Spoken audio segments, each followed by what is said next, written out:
என்னது மோடி 15 லட்சம் தரேன் நம்ம எல்லாரும் ஏமாத்திட்டாரா அப்படின்னு சொல்கிறவங்க மட்டும் இந்த வீடியோ ஃபுல்லாக பாருங்கள்.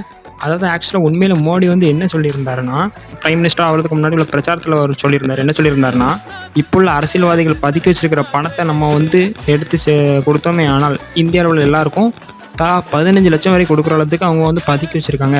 அதாவது ஒரு ஊமையாக ஒரு விஷயம் சொன்னார். அந்த ஊமையாக சொன்ன விஷயத்தை தான் இப்போ இந்த நம்ம ஊபிகள்லாம் அப்படி பரப்பி வச்சுருக்காங்க. அண்ட் இதுக்கு ப்ரூஃப் ஒன்றா இருக்கான்னு கேட்டிங்கன்னா, எஸ் ப்ரூஃப் இருக்குது. தான் இதுதான் அந்த ப்ரூஃப் பாருங்கள்.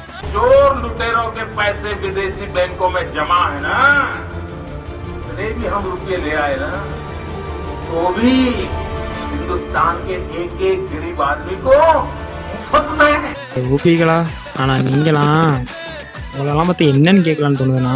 சோறுதான் திங்கிறியா இந்த பொழப்புக்கு 4 பேர் கிகோலோ பையா.